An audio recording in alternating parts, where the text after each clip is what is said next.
कि अगर हम आवाज नहीं उठाएंगे तो हमारा संविधान नहीं बचेगा, हमारा लोकतंत्र नहीं बचेगा। कोई हमें कॉकरोच कहे, एंटी नेशनल कहे, कुछ भी कहे, हमें इस बात से जरूर एक हौसला लेना चाहिए कि अगर कुछ पावरफुल नहीं हो रहा हो तो कोई सरकार, कोई कोर्ट ऐसे नाम देकर लोगों को दबाने की कोशिश नहीं करेगी। 25 स्टूडेंट्स हैं, छात्र हैं जो हंगर स्ट्राइक पर बैठे हैं। मुझे लगता है कि इससे बड़े शर्म की बात नहीं होगी कोई भी कि लोकतंत्र में जहां हम कहते हैं कि सरकार हमारी है, वहां इतना बड़ा अन्याय हो रहा है, पेपर लीक पे पेपर लीक हो रहे हैं, लेकिन सरकार ज्यों की त्यों नहीं हो रही। मतलब क्या डिमांड है यहां से? सिंपल डिमांड है जवाबदेही की। कौन कौन वोट करता है? हम सब वोट करते हैं। टैक्स का पैसा किसका है? जिससे सरकार चलती है, हमारा पैसा है। तो सरकार किसके लिए चलनी चाहिए? हमारे लिए चलनी चाहिए, छात्रों के लिए चलनी चाहिए, युवाओं के लिए चलनी चाहिए। जब बार बार पेपर लीक हो रहा है, मैं तो कहती हूं इस मंच से जो बात उठ रही है वो एक सिंगल फोकस बात भी है कि पेपर लीक हो रहे हैं, कोई तो जवाबदेही ले। क्या पेपर लीक इस देश के छात्र करा रहे हैं? इस देश के छात्र जो इतनी मेहनत करते हैं, वो पेपर देने के लिए, जाने के लिए इतनी मेहनत करते हैं, उनके माँ बाप अपने घरों को, अपनी जमीनों को गिरवी रखते हैं जिससे कि वो जाकर तैयारी करके पेपर दे सके, वो पेपर लीक हो जाते हैं। एक भी पत्ता नहीं हिलता सरकार में। ये कैसी सरकार है? और नैतिक जिम्मेवारी, मैं तो कहती हूं नैतिक को भी छोड़िए, कोई तो जिम्मेवारी ले, कोई तो कहे कि हाँ भाई गलती हुई है, हम इस्तीफा देते हैं, गलती हुई है, हम इसको ऐसे सुधार रहे हैं। कुछ आवाज आई है, ये बात आ जाती है कि जी अब हम आर्मी को बुलाएंगे, अब आर्मी आएगी हमारे बच्चों के इम्तिहान कराने के लिए। ये कोई जवाबदेही का तरीका है लोकतंत्र में? और यहां पर लोगों को इकट्ठे होना पड़ रहा है, इस गर्मी में इकट्ठे होना पड़ रहा है, हंगर स्ट्राइक पे बैठना पड़ रहा है कि कुछ तो शर्म करिए, कोई तो जवाबदेही कबूल करिए, जिम्मेदारी कबूल करिए। देखिए, जंतर मंतर की बात हम कर रहे हैं। पूरे देश में आज जो माहौल है कि लोग जमा नहीं हो सकते, प्रोटेस्ट नहीं कर सकते, हमारा जो संवैधानिक अधिकार है आवाज उठाने का, इकट्ठा होने का, जवाबदेही मांगने का, आज उस पर प्रहार है। और इसलिए भी मैं कहती हूं कि ये जो आपका प्रोटेस्ट है, जिस पे आप सब बैठे हैं, ये हमारे लोकतंत्र के लिए इतना जरूरी है। ये हमारे देश में नागरिकों के लिए, युवाओं के लिए, छात्रों के लिए जरूरी है ही, पर हमारे लोकतंत्र के लिए जरूरी है। क्योंकि अगर प्रोटेस्ट की कोई जगह नहीं है, प्रोटेस्ट नहीं होती, सड़कें खाली हो जाती हैं, जंतर मंतर खाली कराया जाता है, लोगों को बैठ नहीं पाते, तो लोकतंत्र खत्म है, खतरे में नहीं है लोकतंत्र। अगर प्रोटेस्ट ना हो, राइट टू प्रोटेस्ट ना हो, तो लोकतंत्र ही खत्म है। मुझे लगता है बहुत जरूरी है कि इन स्पेसेस को नहीं खो सकते।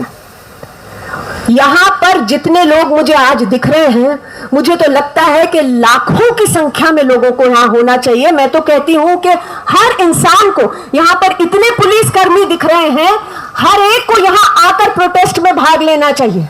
क्योंकि ये किसी एक बच्चे की, एक किसी छात्र की, एक किसी नागरिक की लड़ाई नहीं है, ये हम सबके भविष्य की लड़ाई है। हम सबके देश के लोकतंत्र के भविष्य की लड़ाई हो रही है, चल रही है। और सरकार जब तक ये बात नहीं समझती कि लोगों की शक्ति, युवा शक्ति, जनता मालिक है लोकतंत्र में, तब तक प्रोटेस्ट जारी ही रहना चाहिए। क्योंकि जवाबदेही नहीं है तो लोकतंत्र नहीं है।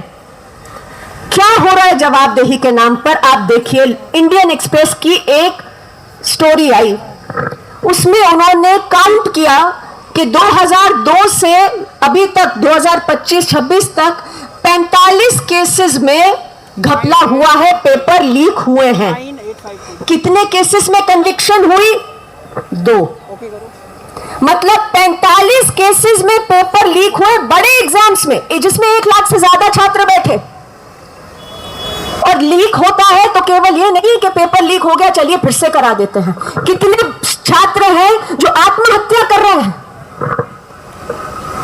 कितने छात्र हैं जिन्होंने 2002 से आज तक आत्महत्या करने पे मजबूर हुए हैं क्योंकि पेपर लीक हो रहे हैं? और ऐसे 45 पेपर लीक बड़े एग्जाम्स के हुए, उसमें से कन्विक्शन कितने में हुई? 2 में। तो आप बताइए किसी को डर होगा? क्यों पेपर लीक बंद होगा? पेपर लीक कैसे बंद होता है? चोरी कैसे बंद होती है? भ्रष्टाचार कैसे बंद होता है? वो तो तभी बंद होता है जब दंड का डर हो। हमारा तंत्र ये दिखा रहा है डरने की जरूरत नहीं है। 45 केसेस होंगे, उसमें से 2 में किसी में कन्विक्शन हो जाएगी, बाकी सब जो करना है करते रहिए। कितने सालों के बाद होगी कन्विक्शन, ये अलग बात है। इस तरीके का अगर माहौल बना रहा तो आप चाहे आर्मी ले आइए, चाहे नेवी ले आइए, चाहे एयरफोर्स ले आइए, कुछ ले आइए, पेपर लीक बंद नहीं होगा। एनटीए जो नेशनल टेस्टिंग एजेंसी बनाई गई है, उसके खिलाफ कितनी आवाज उठाई गई है इस देश में, क्योंकि इतनी सेंट्रलाइज्ड एजेंसी बना दी। और कैसे बनाई? एक्ट ऑफ पार्लियामेंट से नहीं बनाई, कानूनी तरीके से नहीं बनाया उसको, एक सोसाइटी की तरह से रजिस्टर्ड है, जिससे कि वो संसद को भी जवाबदेह ना हो सके। तो मतलब हमारे शिक्षा मंत्री जी के तहत ये चल रही है सारा कुछ। जवाबदेही कैसे होगी अगर जो आपकी मेन बॉडी है जिसको एग्जामिनेशन कराना है, वो बॉडी हमारी, वो जो एजेंसी है वो हमारी संसद को जवाबदेही नहीं है? क्या रिफॉर्म लाने की बात कर रही है सरकार? क्या कह रही है कि हम विश्व गुरु बन जाएंगे? अगर प्रधानमंत्री जी वास्तव में, अगर सरकार लोगों की है, प्रधानमंत्री जी कहते हैं मैं प्रधान सेवक हूं, अगर वास्तव में है तो अगले मन की बात इसी पर होनी चाहिए। अगले मन की बात में प्रधानमंत्री जी को कहना चाहिए कि इतने पेपर लीक हो रहे हैं, कौन जिम्मेवार है? उनकी सरकार में कौन कौन रिजाइन करेगा? देखिए, एक इंसान रिजाइन कर दे, हमारे आप यहां पर जो सारे पोस्टर लगे हैं कि शिक्षा मंत्री रिजाइन करें, बिल्कुल सही है कि ऊपर से बात शुरू होनी चाहिए, लेकिन क्या कितना तंत्र का हिस्सा उसमें जुड़ा है कि इतने पेपर लीक पे पेपर लीक हो ही चले जा रहे हैं? जिम्मेवारी पूरी तय होनी चाहिए। सिस्टमिक रिफॉर्म की जरूरत है शिक्षा के क्षेत्र में। प्रधानमंत्री इसकी बात करें, अपने मन की बात उनकी हमने 12 साल सुन ली, 10 साल सुन ली, अब लोगों के मन की बात भी करें। यहां आए, सुने, देखें क्या हो रहा है। लोग हंगर स्ट्राइक पर बैठे हैं, जो एजुकेशन पे इतना काम करते रहे हैं वो हंगर स्ट्राइक पर बैठे हैं। थोड़ी बात सुने, समझे क्या करने की जरूरत है। और ये जो संघर्ष का रास्ता है, ये जो प्रोटेस्ट का रास्ता है, ये कभी आसान नहीं होता। हम देख रहे हैं कि ये तरीके का जो पूरा सिस्टम है, व्यापम का नाम हम सब कभी भूल नहीं सकते। आज डॉक्टर्स डे है, आपने बताया, और व्यापम में भी जो पूरा स्कैम चल रहा था वो डॉक्टर्स के लिए चुनाव, जो एमबीबीएस के एग्जाम थे उसमें भी चल रहा था। जिसने भी आवाज उठाई विसल ब्लोअर ने, 40 लोगों की हत्या के 40 के करीब लोगों की हत्या हुई है जिन्होंने आवाज उठाई व्यापम स्कैम में, विसल ब्लोअर्स ने। आप लोग यहां बैठे हैं आज, आसान नहीं है।